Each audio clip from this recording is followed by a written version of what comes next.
So there I was, lying in bed, fully convinced I'd go for a run in the morning. Then morning came, and well, so did the 47 excuses. Sound familiar? You tell yourself, I just need motivation. Like it's some magical gas you can fill your tank with. But here's the brutal truth, straight from James Clear's Atomic Habits: motivation is overrated.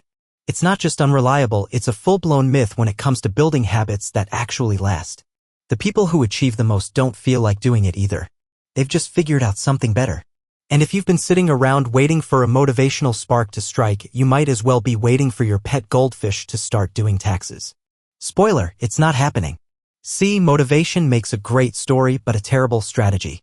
It fluctuates, it fades, and more importantly, it fails you at the exact moment you need it the most. Yet entire industries are built around trying to hype you up with speeches, slogans, and shiny planners. And that's where Atomic Habits breaks the cycle. Instead of fueling your day with fire, Clear suggests we focus on friction. Not energy. Friction. He talks about how the human brain isn't lazy, it's just efficient. It wants patterns, not passion. Which is why it's not about pushing harder, it's about building smarter. Because no matter how much you want something, if your environment isn't designed to make it easy, your brain will choose Netflix over effort every single time. That's not weakness, that's wiring. But let's rewind. If motivation is out and systems are in, how exactly do those systems work? Can we really get things done without ever feeling like it? And is there an actual method to start anything from working out to studying without relying on mood swings or coffee-fueled inspiration? Let's unpack that. So here's where it gets juicy. James Clear doesn't just throw out motivation and walk away, he replaces it with a system of identity-based habits. That's the core idea. He says, instead of focusing on the goal, I want to run a marathon, you start with who you want to become, I'm a runner. That subtle shift changes everything. Because when you identify as the kind of person who does something, it's no longer about forcing the action, it's about proving your identity to yourself. Every time you show up, even if it's just tying your shoes or reading a page, you're casting a vote for the kind of person you believe you are. And this isn't just philosophical fluff, there's psychology to back it. Our brains crave consistency between our actions and our self-image. It's called cognitive dissonance. If you say you're healthy but you eat junk food every day, your brain either changes your actions or lowers your standards. And most of us, let's be honest, just lower the standards. But if you slowly start doing the actions of a healthy person, even tiny ones, your brain catches up and wants to align.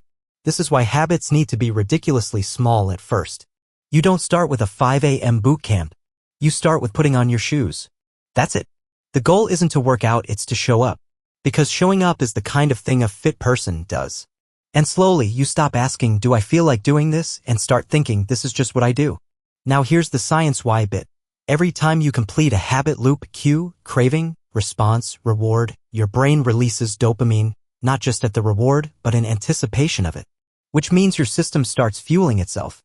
Your brain begins to crave the act of consistency, not because you're motivated, but because it becomes satisfying. Not dramatic, not flashy, just satisfying. And that's where it gets strangely powerful. You don't need to push anymore. You just need to repeat. But wait. If habits are this simple, why do most people still fail to build them? Why does it still feel hard? Is it just about showing up every day? Or is there something deeper going on that stops us? The answer lies in the invisible force that shapes our habits without us even noticing. That invisible force? Your environment. Not your motivation, not your mindset, your surroundings. James Clear hammers this point. We don't rise to the level of our goals. We fall to the level of our systems. And those systems live all around you. The snacks on your table. The phone within arm's reach. The laptop that opens straight to YouTube. These aren't just objects. They're behavioral triggers. And they're silently shaping your actions every single day. Your brain is lazy in the smartest way possible. It's constantly scanning for the easiest option, the path of least resistance. So when friction is low, action flows. That's why Clear says, make good habits easy and bad habits hard. Want to practice guitar? Leave it in the middle of your room. Want to stop wasting time on your phone? Put it in another room. Simple tweaks. Massive effects. In fact, studies in behavioral science back this up. People tend to eat less popcorn if it's in a drawer and more if it's on the counter. That's not willpower. That's design. You're not broken. Your room just has a snack problem. But it goes deeper. Social environment matters too.